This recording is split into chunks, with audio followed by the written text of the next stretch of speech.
आजकल electric vehicle का बहुत नाम सुन रहे हैं और आप लोग भी ज़रूर सोच रहे होंगे कि मैं एक ऐसी गाड़ी ले लूं जिसमें थोड़ी सी बिजली का बिल आए और मेरी गाड़ी बहुत दूर तक जाए। तो एक बहुत ही कंसर्न एक सब्जेक्ट पे आज का वीडियो है जिसमें आपको ये डिसाइड करने में हेल्प मिलेगी कि आप electric vehicle, petrol vehicle, diesel vehicle, CNG vehicle या हाइब्रिड व्हीकल इनमें से कौन सा व्हीकल खरीदें।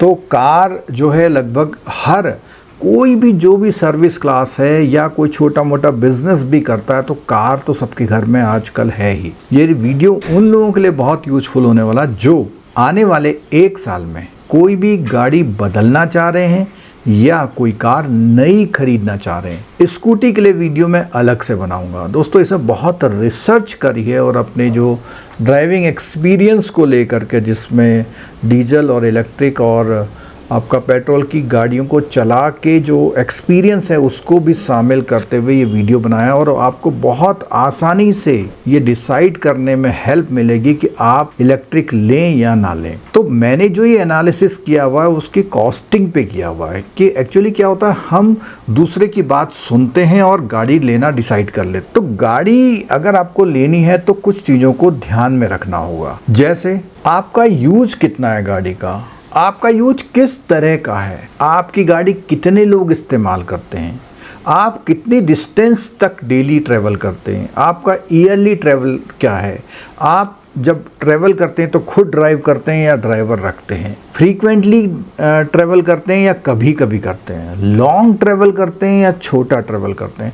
ये सारी बातें, इसके अलावा सबसे इम्पॉर्टेंट बात कि आपके पास गाड़ी लेने के लिए सरप्लस कैश है, यानी कि आपको कहीं से लोन नहीं लेना है और उस पैसे का यूज आने वाले 10 साल में आपका कोई नहीं है। आपके पास सरप्लस इनकम है, एक गाड़ी पहले से रखी हुई है, दूसरी गाड़ी लेनी है, या बड़ी मुश्किल से पैसे कुछ अरेंज करके आप गाड़ी ले रहे हैं, या कुछ थोड़े से पैसे और बैंक के लोन से गाड़ी ले रहे हैं। तो इतने सारे फैक्टर अगर आप ध्यान में रखेंगे तभी आप अच्छी गाड़ी ले पाएंगे।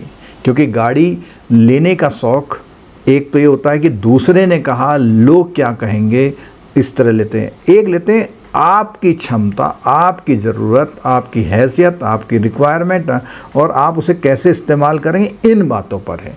तो दोस्तों इसको एनालिसिस करने के लिए पहले मैं फाइनेंशियल पार्ट पे कि गाड़ी कौन सी लें जिसमें आपको आने वाले समय में मॉनेटरी लॉस ना हो और साथ साथ आपको जो डिस्कम्फर्ट भी ना हो और आप उस गाड़ी को प्रॉपरली मेंटेन भी कर पाएँ। तो चलिए दोस्तों चलते हैं डिटेल एनालिसिस की ओर। अगर अभी तक आपने चैनल सब्सक्राइब नहीं किया तो आप सभी से रिक्वेस्ट है कि चैनल सब्सक्राइब कर लीजिए, बेल आइकन दबा लीजिए, क्योंकि जो भी वीडियो है ऑटोमेटिक नोटिफिकेशंस में आपके पास तभी पहुंच पाएंगे। तो चलिए चलते दोस्तों, पूरा एनालिसिस डिटेल में। थोड़ा सा टाइम लगेगा लेकिन अगर आप ध्यान से सुनेंगे तो समझ में भी आएगा। मैंने इस तरह से टेबल को डिज़ाइन किया हुआ है कि आपको सबको समझ में आएगा। देखिए दोस्तों, इसको समझने के लिए मैंने जो वेरिएंट लिए हैं, 2 गाड़ी मैंने प्योरली जो ली हैं वो पेट्रोल की ली हैं। एक पेट्रोल की ये गाड़ी ली है, एक नेक्सॉन ब्रेजा। ये एक ही रेंज की गाड़ियां हैं लगभग। आप छोटा मोटा कंपैरिजन स्विफ्ट से या पंच से भी कर सकते हैं, लेकिन एक मोटा आइडिया आपको इस सीट से ज़रूर मिलने वाला है। उसके अलावा मैंने नेक्सॉन की डीजल ली है क्योंकि यही 3 वेरिएंट जो हैं नेक्सॉन में सब मिल के आते हैं और इसके अलावा नेक्सॉन में ईवी का व्हीकल भी आपको ऑप्शंस में मिल जाता है।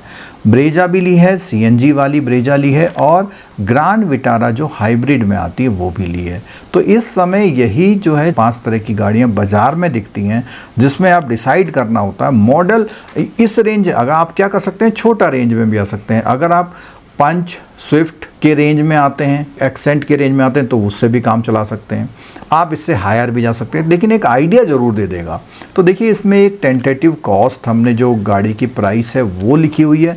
उसके साथ साथ में हमने उसकी फ्यूल इफ़िशेंसी, जो प्रैक्टिकल फ्यूल इफ़िशेंसी है उसके बारे में बताया है और उस फ्यूल की कॉस्टिंग क्या आ रही है वो भी आपको बताया गया है।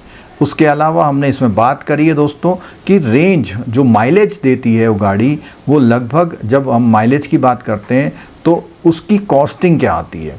तो जो हमारा माइलेज दे रही है, फ्यूल इफ़िशेंसी दे रही है और क्या हमारी उसकी कॉस्टिंग है, उसके हिसाब से पर किलोमीटर की कॉस्ट क्या आ रही है, ये मैंने सबके यहाँ पर दे रही है। ठीक है, हर चीज़ के दे दिए हैं। उसके बाद हमने माना कि एक 1000 किलोमीटर गाड़ी चलाने में इतने का खर्चा आता है। अब इस सीट में हमने एक डेटा लिया हुआ है कि अगर हम पूरे साल में 5000 किलोमीटर गाड़ी चलाते हैं, तो ऐसे हैं जो बहुत कम यूज़ करते हैं, ओकेजनली यूज़ करते हैं, फैमिली पर्पस से यूज़ करते हैं, डेली यूज़ नहीं करते, तो वो लोग हैं। और हमने ये माना कि आप उस गाड़ी को 10 साल के लिए रखने वाले हैं। तो ये 2 पॉइंट बहुत इंपॉर्टेंट हैं। क्या इंपॉर्टेंट है? एक तो आप गाड़ी कितनी चलाएंगे साल भर में, और आप उस गाड़ी की लाइफ को कितना रख रहे हैं। 10 साल का एवरेज, 7 से 8 साल, 10 साल मान के चलते हैं, ठीक है। तो उसके हिसाब से हम देख रहे हैं कि जो फ्यूल का एक्सपेंडिचर है, अगर आप 5000 किलोमीटर हर साल चलाते हैं, 10 साल तक चलाते हैं, तो आपका 3,17,000 का फ्यूल होगा खर्च, अगर आप ब्रेजा पेट्रोल गाड़ी की बात कर रहे हैं। इसी तरह से सिमिलरली अगर हम देखते हैं तो इन गाड़ियों में भी लगभग उतना ही है। और अगर हम डीजल की बात करें तो यहाँ पे आपको दिखाई दे रहा है कि भैया देखिए ये जो है आपका खर्चा कम कर रही है, लेकिन यहीं पे सीएनजी और भी कम कर रही है। और आपकी जो ये ई व्हीकल है, सरप्राइजिंगली आप 5000 किलोमीटर चलाते हैं, 10 साल चलाते हैं, तो आपको जो खर्चा होने वाला है वो केवल 40,000 का होने वाला है, ठीक है। तो यहाँ देख रहे हैं कि बिल्कुल दिख रहा है कि ईवी का जो हमारा रनिंग कॉस्ट है बहुत कम है, लेकिन एक चीज़ आप भूल जाते हैं। क्या? आप यहाँ पे कॉस्ट कंपैरिजन करिए। ईवी की जो कॉस्ट है वो नॉर्मल पेट्रोल गाड़ियों से 40% ज़्यादा की कॉस्ट पड़ती है लेते समय। यानी इतना पैसा सरकार कुछ जीएसटी के नाम पे, कुछ किसी के नाम पे, या कंपनी आपसे पहले ले रही है, यानी कि कॉस्टिंग ज़्यादा आ रही है।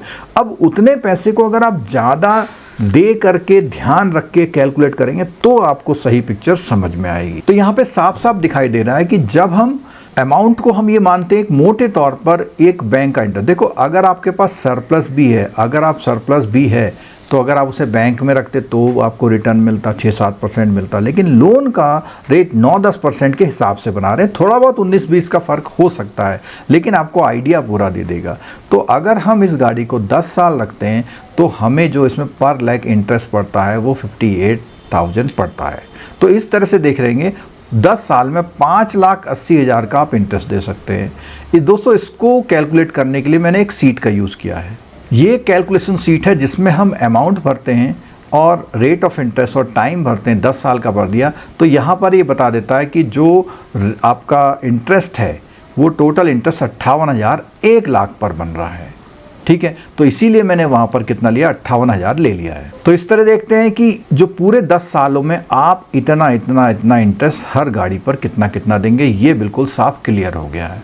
अब उसके बाद दोस्तों बात करते हैं कि अब मेंटेनेंस की बात आती है कि गाड़ी में मेंटेनेंस। देखिए, ये पेट्रोल की गाड़ी में 20,000 है, लेकिन यही मैंने क्या किया है कि डीजल गाड़ी में 30,000 कर दिया, और ये एवरेज लिया हुआ है, कभी ज़्यादा कभी कम हो सकता है। साथ साथ में जो हमारा ये ब्रेजा का है उसका जो सीएनजी वाला है उसमें थोड़ा सा मेंटेनेंस कम करा है, और ई व्हीकल में बहुत कम मेंटेनेंस दिया है क्योंकि उसमें ज़्यादा मेंटेनेंस होता भी नहीं है।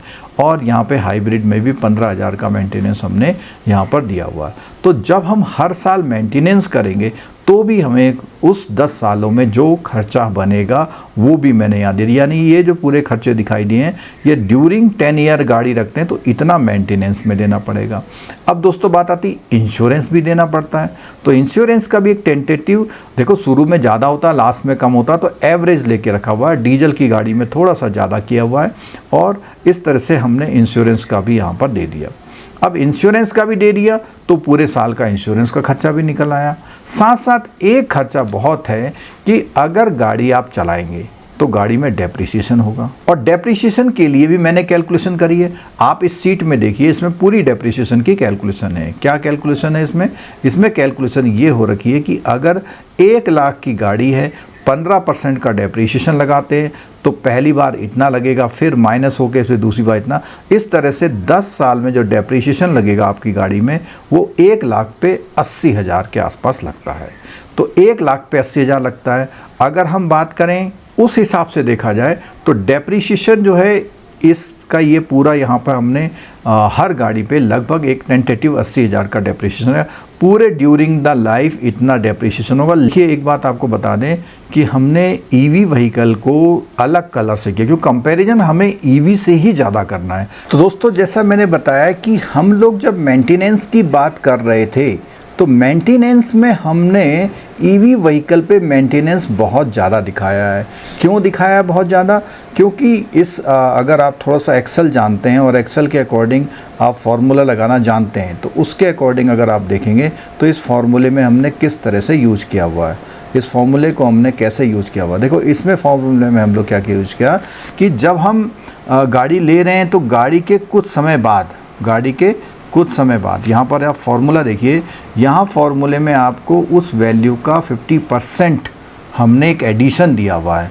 तो ड्यूरिंग 10 ईयर आपको एक बार बैटरी ज़रूर बदलवानी पड़ेगी, और वो जो बैटरी बदलवानी पड़ेगी वो लगभग उसकी 50% के कॉस्ट में आएगी। ये एक बहुत बड़ा ड्रॉबैक हम लोग इसमें देख रहे हैं। हमारी जो भी ईवी गाड़ियाँ हैं उसमें ये दिक्कत है, ठीक है। क्योंकि बैटरी आपको पता है कि इन्वर्टर की बैटरी 2 से 2.5 साल, मोबाइल की 3 साल बाद, अधिकतर 3, 4, 5 साल, अच्छी टेक्नोलॉजी 7, 8 साल बाद तो बैटरी बदलने का नंबर आ ही जाएगा।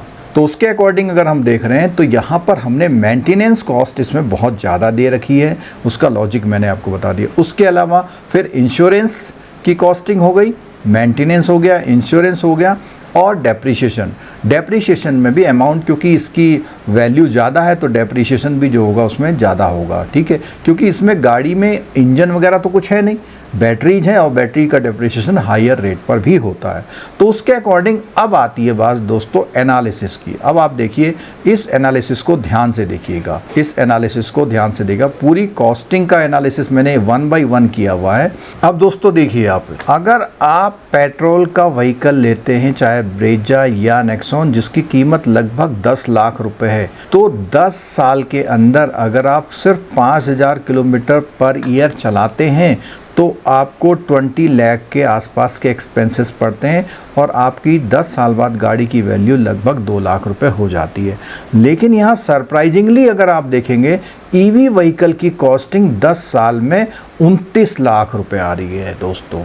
ऐसा क्यों हो रहा है? 2 रीज़न मेन है। एक रीज़न तो आप स्टार्टिंग में ही 40% पैसा ज़्यादा लगा रहे हैं, जिसका ब्याज का डिफरेंस है। दूसरा खर्चा जो है, बेसिक जो मेजर खर्चा है, वो आपका मेंटेनेंस का है, क्योंकि बैटरी आपको बदलवानी पड़ेगी।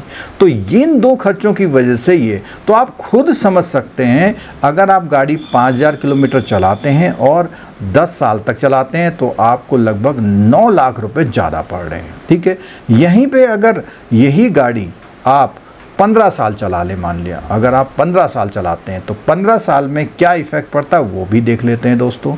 तो 15 साल में आप देखिए, वही कैलकुलेशन 15 साल में क्या कहती है। 15 साल में यही कैलकुलेशन कहती है कि आपका 25 लाख का खर्चा इस गाड़ी पे आता है, लेकिन यहाँ आ रहा 32 लाख था।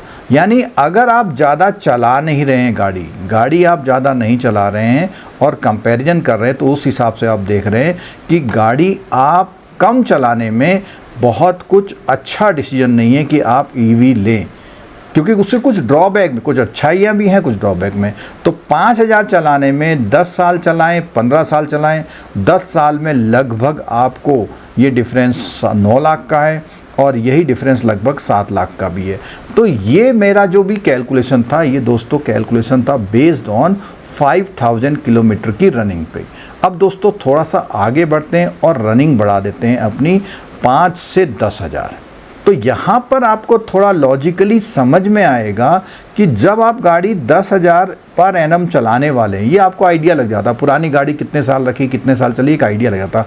आम तौर पे सब लोग 10 से 12,000 के ही एक एवरेज में चलते हैं, तो 10 साल में, और बहुत सारे लोग 5,000 पे ही रहते हैं। तो यहाँ पे 10 साल में अगर आप इसको इस तरह चलाते हैं, तो यहाँ पर आप देख रहे हैं कि यहाँ पर आपका जो सिस्टम है पूरा वो काम कर रहा है। ये 23 लाख रुपए के आपके खर्चे आ रहे हैं, लेकिन ई व्हीकल में आ रहे हैं 29 लाख। तो यहाँ पे थोड़ा सा डिफरेंस कम हो गया है, ठीक है। कंपैरेटिवली अगर हम रिकमेंडेड बात पे करेंगे तो मैं लास्ट में ये भी रिकमेंडेशन दूंगा कि क्या अल्टीमेटली ठीक रहेगा, क्योंकि प्लस माइनस दोनों। वीडियो लंबा होगा लेकिन आप पूरा देखिएगा ज़रूर, ठीक है। अब यहीं पर अगर आप 15 साल के ले लेते हैं तो ये इस गाड़ी में 33 लाख के आसपास, 33-34 लाख खर्च कर रहे हैं, और यहीं पर आप इसमें खर्च कर रहे हैं 37 लाख रुपए। तो ये गैप थोड़ा सा कम हो गया। तो यहाँ पर देखिए दोस्तों, जैसे ही मैंने 20,000 यहाँ पर रनिंग करी और 10 साल तक आप गाड़ी चला रहे हैं, तो उसमें साफ साफ दिखाई दे रहा है कि ये दोनों कॉस्टिंग लगभग बराबर आ गई।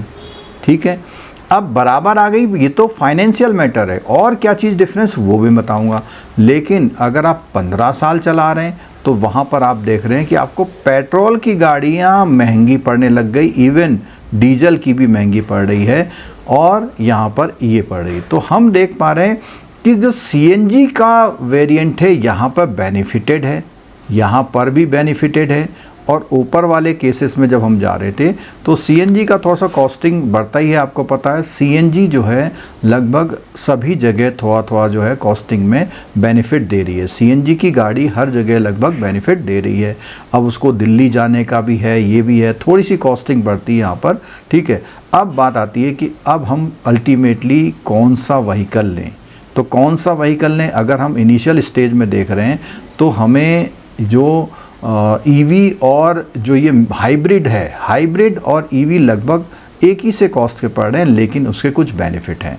ये पूरा एनालिसिस मैंने बता दिया फाइनेंशियल वाइज। अब दोस्तों बात करते हैं कि ईवी में क्या फ़ायदे हैं। और उसमें देखो, ईवी में एक सबसे बड़ा फ़ायदा ये है कि विदाउट गियर है, यानी ऑटोमेटिक है, और कोई भी गाड़ी आप ऑटोमेटिक लेंगे तो उसमें 1 लाख रुपए लगभग एडिशनल देने पड़ेंगे, एक बात। दूसरा, ईवी गाड़ी का पिकअप अच्छा है। तीसरी बात, मेंटेनेंस नहीं है इस गाड़ी में। फंक्शंस जो है, कॉस्मेटिक फंक्शंस बहुत ज़्यादा हैं उसमें, क्योंकि सब इलेक्ट्रॉनिक से चलना है उसमें। लेकिन अगर हम कुछ नेगेटिविटी की बात करें तो एक बार आप इसे चार्ज करने के बाद टेंशन होगी कहीं जाके रास्ते में बंद ना हो जाए। चार्जिंग स्टेशंस, हाई वैल्यू जो चार्जिंग स्टेशन है उसका खर्चा अलग है। जो आप घर वाली बिजली से करते हैं उसका खर्चा कम आता है, लेकिन आप कहीं पे चार्ज करवाएंगे तो उसका खर्चा ज़्यादा आएगा, जो 15 मिनट 20 मिनट वाली गाड़ियों की बात कर रहे हैं। रीसेल वैल्यू कुछ भी नहीं है, क्योंकि गाड़ी में कुछ है ही नहीं डब्बे और बैटरी के अलावा। पॉल्यूशन बिल्कुल नहीं है, नॉइस बिल्कुल नहीं करती, कंफर्ट चलती, एसी अच्छा काम करता है उसका। इलेक्ट्रॉनिक कंट्रोल की स्टेबिलिटी बहुत अच्छी है। लेकिन वहीं पेट्रोल की बात करें, डीजल की बात करें, तो वहाँ पे आप जिस गियर में गाड़ी चलाना चाहते हैं वो आप अपने आप चूज कर सकते हैं। इसका ऑटोमेटिक सिस्टम उतना अच्छा नहीं हो सकता है। कई बार क्या होता है, बहुत पावर की ज़रूरत पड़ती है, तो आप फर्स्ट गियर पे गाड़ी को आगे पीछे कर लेते हैं। गाड़ी की रीसेल वैल्यू, क्योंकि उसका इंजन होता है, अगर वो इंजन सही काम कर रहा तो उसके अकॉर्डिंग उसकी रीसेल वैल्यू बनी रहती है। पेट्रोल देश के दुनिया के हर कोने में मिल जाता है, कहीं पर भी हो, ज़रूर 25-30 किलोमीटर में आपको पेट्रोल पंप मिल जाते हैं। अगर आप इन दोनों का मिक्स करते हैं, यानी जिसको हमने बताया कि हाइब्रिड व्हीकल, पर हाइब्रिड में भी तब जाना है जब आपके पास सरप्लस पैसा है, क्योंकि उसमें दोनों जो ड्रॉबैक हैं ईवी वाले वो वहाँ पे कवर हो जाते हैं, और बेनिफिट पेट्रोल का आपको यहाँ पर मिल जाता है, दिल्ली जाने का बेनिफिट मिल जाता है। आने वाले समय में अगर गवर्नमेंट ईवी की बैटरी की कीमत पे जीएसटी वगैरह कम करती है, और जो अभी ये डिफरेंस है, अगर डिफरेंस बराबर हो जाए, जैसे दिल्ली में 4 लाख नेक्सॉन पर जो है ईवी पे, नेक्सॉन ईवी पे वो मिल रहा था, सब्सिडी मिल रही थी, बिल्कुल ठीक था वहाँ पे लेना। तो टेक्नोलॉजी आने के साथ, यानी कि अगर हम 2-3 साल की बात करें और प्राइसिंग एट पार आ जाए, उस पॉइंट पे ईवी व्हीकल का फ़र्क हो सकता है। लेकिन जो लोग एक टॉर्क और एक पावर की जो वो रखते हैं, इच्छा रखते हैं, जिनको गियर डाल के गाड़ी चलाने में आनंद आता है, तो उनके लिए तो पेट्रोल, डीजल या सीएनजी वाले ही ऑप्शन है। सीएनजी वाले में भी कई बार पावर का इशू आता है। तो ये सारा एक एनालिसिस किया हुआ है, तो जल्दीबाजी में ईवी नहीं लें, इन पॉइंटों को ध्यान में रख लें। अगर फिर भी आपको कुछ पूछना है तो आप इस नंबर पे कॉल करके पूछ सकते हैं, आप राय ले सकते हैं। और कोई भी गाड़ी को यूज़ जब हम करते हैं तो उसमें हम फैसिलिटी, मैंने शुरू में बता दिया, हमें कॉस्मेटिक अच्छी लगती है, हमें गाड़ी चलाने में अच्छा लगता है, हमें गाड़ी में बैठना अच्छा लगता है, हमें गाड़ी का साउंड सिस्टम अच्छा लगता है। तो क्या आपके प्रेफरेंसेस हैं? अगर आप 20 पॉइंट पे आंसर देंगे तो बिल्कुल सही गाड़ी आप ले पाएंगे। तो दोस्तों, ये बहुत मेहनत से वीडियो बनाया था, इसको अपने दोस्तों के साथ शेयर कीजिएगा। और कोई सजेशन हो तो कमेंट बॉक्स में लिखिएगा, क्वेरी भी आप कमेंट बॉक्स में लिख सकते हैं, उसका भी आपको आंसर कर दिया जाएगा। वीडियो देखने के लिए बहुत बहुत धन्यवाद। चैनल अभी तक सब्सक्राइब नहीं किया तो प्लीज़ चैनल सब्सक्राइब कर लीजिए, बेल आइकन दबा लीजिए, क्योंकि उसी से आपको नए नोटिफिकेशंस आपको टाइम पर मिलते रहें। Thank you so much.